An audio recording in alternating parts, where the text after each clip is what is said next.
Hi, my name is Brenda Lebsack. I've been a public school teacher for over 25 years in California and Nevada, and was a school board member from 2016 to 2020.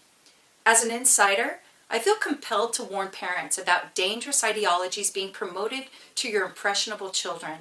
I have always been an advocate of public education, but not anymore. This agenda is not about transgenderism. It is about intentionally confusing children about their gender. Children's hospitals with gender clinics and Planned Parenthood, which also now offers these medical services, are partnering with school districts across California under the guise of mental or sexual health, while laws are passing to remove your parental rights. Here are pre-K through second grade curriculum examples presenting gender as a myriad of choices with many pronouns. In the book, they, she, he, me, free to be. Here's a picture of people who are both genders using the pronoun of they. Here's a picture of people who have no gender with pronouns of z or tree. It says you can change pronouns from he to she or she to he. This teaches kids that gender is fluid, and it says there are many more genders and pronouns waiting to be discovered and used. That gender is unlimited based on a child's feelings. The Human Rights Campaign created many national lessons like these for primary grades.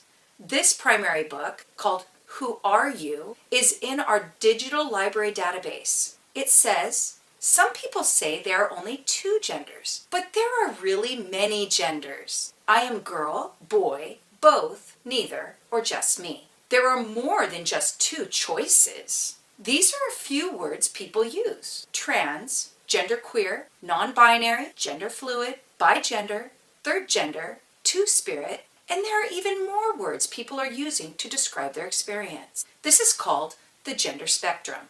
Our education departments call this inclusion, but I call it confusion and delusion.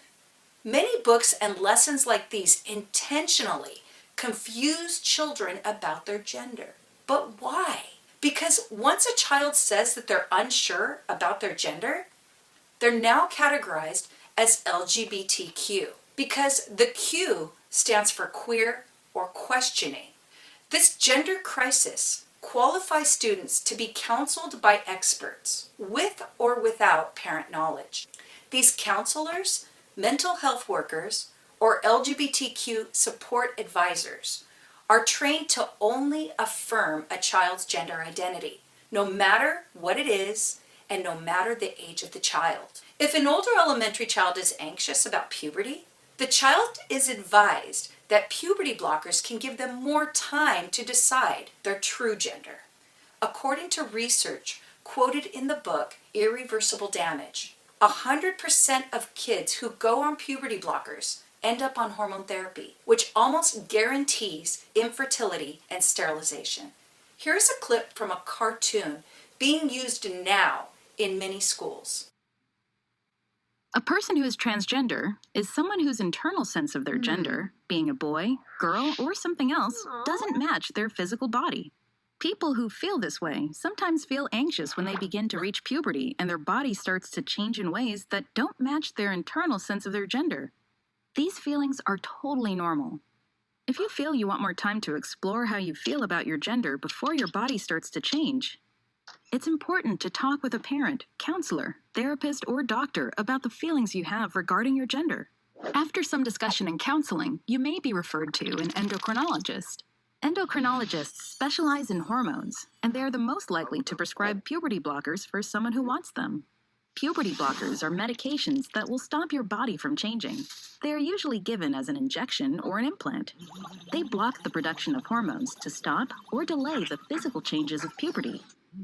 These elementary cartoons also glorify non-biological genders and stigmatize biological male and female genders. In this Amaze video that compares gender to a tossed salad, biological males and females are considered old school, like a boring, rock-hard wedge of iceberg lettuce and a stinky old dried-up tomato, while other non-binary genders are compared to exciting salad ingredients, See it for yourself. All right, folks, here we go. A romaine and kale salad with avocado, cucumber, shishito peppers, and 4 kinds of cheese. Sprinkled in balsamic straight from Italy. Wow! In my day, salads only had 2 ingredients. A rock-hard wedge of iceberg lettuce and a stinky old dried-up tomato. Sorry, guys. I'm gonna have to eat fast. Alex is stopping by in a few minutes to work on a robotics project. Alex, is that the girl with that weird dog or the boy with the hat with the wings that flap? No, Uncle Jay. This is Alex. Oh, okay, I remember. A very nice young... come to think of it, well, is Alex a boy or a girl? Actually, Alex doesn't define themselves as boy or girl. What else is there? Back in your day, most people understood the world in terms of just boys and girls. But now, we know gender is more complex than that.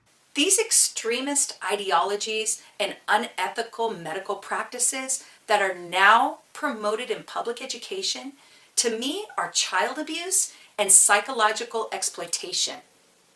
This is why we desperately need affordable education alternatives and school choice on the California 2022 ballot. This not only impacts California, but our entire nation. For more information, go to my website, www.brenda4kids.com.